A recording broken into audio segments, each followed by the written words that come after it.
Hey guys, it's Bridget. Welcome to Fairy Grasshopper channel. Today we're doing a little impromptu video. I have to be in this little place because it's a little windy and because we got a bee thing going on the back deck, and the dogs and the kids, and there's stuff going on in the house. So here we are in a little nook. We're actually by my front door. So hey, there you go.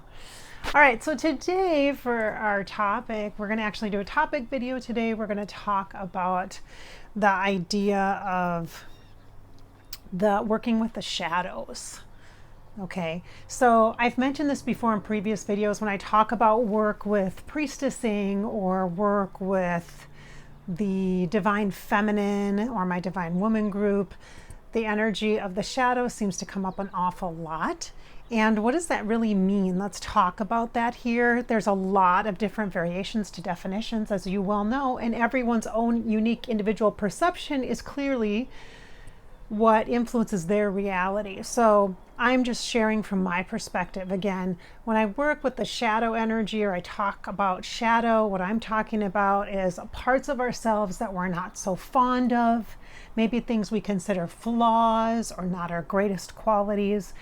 But shadow, psychically, when you're working with that and you're doing clearing or healing work, shadow seems to be a part that shows up more and more and more as you go about your journey, as your journey unfolds, as you're on the intuitive path, as you're on the healing path.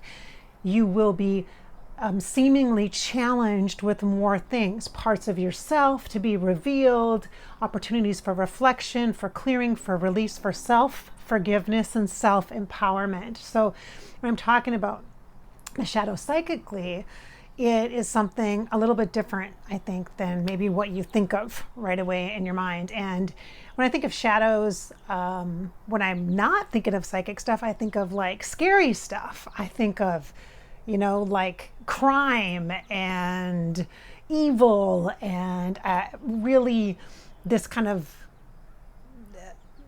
good versus evil kind of energy and this good people and bad people kind of energy. And that's really not what the intention of the concept of working with shadow is. The shadow is the balance of the light. And so the more we grow and evolve and develop, the more challenges we will need to be able to unearth more parts of ourselves, to have more clarity, better healing, better understanding, so that we can really continue to grow and evolve, because many of us need that and want that. And that's why you're on this path. And sometimes it seems like reoccurring patterns keep showing up over and over again. That's because the shadow comes through in order to give you some clarity. The shadow is not something to be afraid of. It's not something to necessarily go looking for, because you don't want to dig into drama unless it's here, clear and present. Unless it's something that you're triggered by, then follow that, investigate that, learn more about that. As you do that circumstance, situation, or relationship, you learn more about yourself. And then you have more choices, and empowerment comes through choices that we consciously make. So the shadow helps bring up things that maybe have been dormant, but they're not always like the drama of like deep, dark secrets. It's not like that. It's not intended to be that. That might be a marketing thing that's used by spiritual development people and some coaches or what have you, but it's not like this, I'm a glutton for punishment. I just want to feel like crap all the time, so I'm going to dig out my shadow just because I don't have anything better to do. I want to feel some pain. Wow, that's intense. Yeah, well, feeling doesn't require only feeling pain. Let me tell you, you also have to feel the light. So you don't want to get into a cycle where you feel as though you are the victim and you don't have choice and no power, even if you've had circumstances in your life, past or current, where you feel as though you don't have a lot of power or choice. There are ways in which you can connect with your life path to help move through some of the shadows, what you might consider this kind of shaded area where there's not as much light, where you maybe don't have as much happy energy, but to try to explore, why is that? Like, what's the purpose of this? There's a way that you can be in service to yourself while you're working with shadow without being afraid of the shadow and pushing it away or sweeping it under the rug. Or like in my case, when I work with shadow, my challenges are always feeling my own feelings. Now, maybe you can relate to that as an empath, because empaths feel everybody else's feelings, or people who are psychic clairsentiently in the heart space feel everybody else's stuff, feel everything outside of you. It's like your heart's on the outside of your body. And yet, when you're working in this place where you're being challenged by your shadow information, it can become very threatening. And so it's natural to withdraw and to isolate or redirect. Natural to withdraw, isolate, separate, or redirect into something else or somebody else. It's easier to get angry than it is to get sad. So when you're talking about feelings and emotions, the shadow gives you information connected to using your feelings and your emotions. So pay attention to that. Pay attention to that. It's not trickery. It's not magic to make you feel crappy or not do anything. And it's not like the energy of shadow moves in to like crumple you. It's not, the shadow work and shadow energy is not the same as depression. It's not the same as anxiety. It's not the same as any kind of mood disorders or mental health challenges or anything like that. Shadow is not that. And so I think it's a good opportunity for me here to just kind of talk to you about this and have kind of this conversation, because for me, around my divine feminine and balancing the energies of masculine, feminine, patriarchy, experiences in my life with role models that were masculine more so than feminine, and experiences I've had with both males and females in leadership roles or in positions of nurturing or caregiving, like parent models or people that I've just looked up to, how there's been an imbalance in that. And for many of us, there is in those relationships and connections. And so we learn some things that are maybe habits or patterns that are not healthy for us, like the withdrawal, isolate, or the redirect, lash out, in order to address something that we simply never learned about or how to do effectively or efficiently for us. And so I find that working in the divine feminine, which is very, very important to me, it's a huge part of my life plan. And that shows, I think, through my work with my Divine Woman group, which is my monthly clearing group that I work with. And we're on hiatus for the summer right now, but we'll be starting back up probably in September, maybe August, but probably September. And it's just really a huge embodiment piece for me that I am working on consistently, I would say, through awareness. And now awareness of my own triggers, shadows, and my light. So the light quotient is just as important as the shadow piece. Just like the masculine is just as important as the feminine, and the feminine is just as important as the masculine. And so the energy of feeling and emotion for me comes through the teaching of the divine woman energy or the divine feminine energy. And it's a place where it requires safe and sacred space, time, energy, and focus, which means we have to be able to, for me at least, I have to be able to move comfortably into the shadows where things aren't so clear, where it's kind of murky, where I need to feel my feels.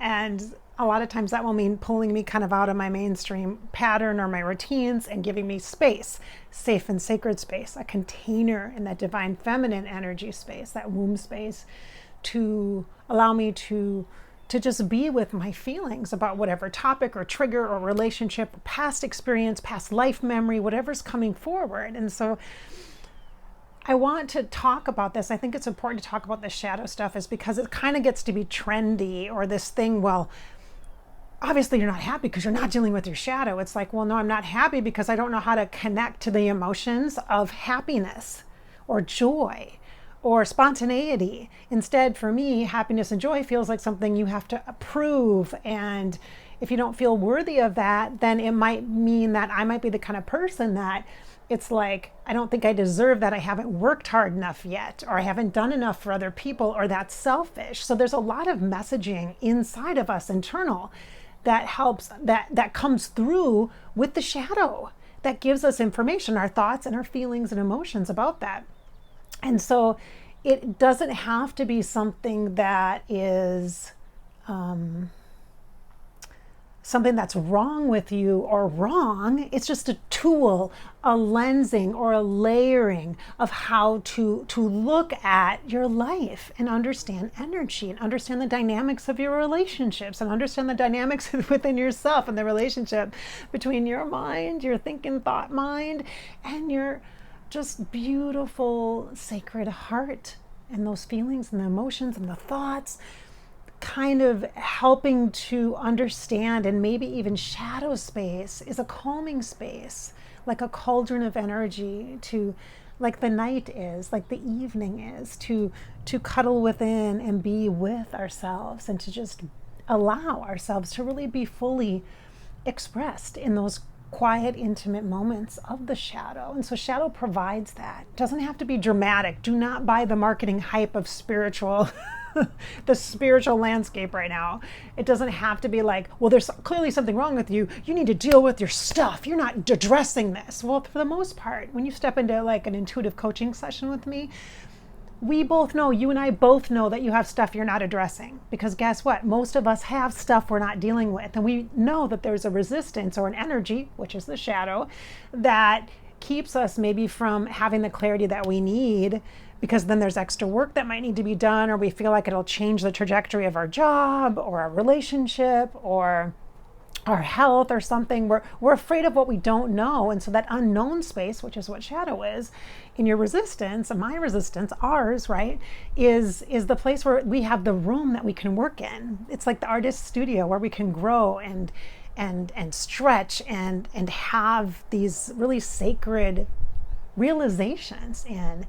And so it's really just a whole part. It's a part of the wholeness of the process. It's not the thing that's going to give you your answers. It's not the reason why you're not successful in your business is because you're holding yourself back. Okay, great. Thanks for that. Thanks for that canned off the shelf cereal box answer.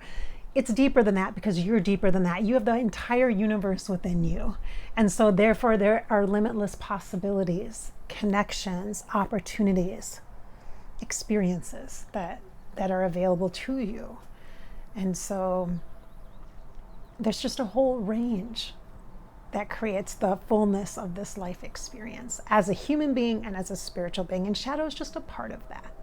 So, all right, so I'm Bridget. Nice to see you, fairy grasshoppers. Thanks so much for being here, for watching my YouTube channel here. I just love it. I love to talk about the intuitive talk topics, and I like to give you readings, card readings, and share tools and tips and things, and then do some unique channelings like with spirit guides and archangels and such here. That really fits, I think, on Fairy Grasshopper YouTube channel, helping to inspire your spirit and to fill you with hope. If you're looking for me now on social media, check me out at Bridget Inspired on Facebook, Bridget Inspired on Instagram, and also I have a Facebook page for Above Life channel where I post every week the videos that I've posted on my Above Life channel on YouTube, usually on Sundays and Mondays. Don't forget that Sunday Morning Coffee podcast. That Sunday Morning Coffee is a podcast that I share on Sundays on Above Life channel as well. All right. Thanks for being here. Have a great day.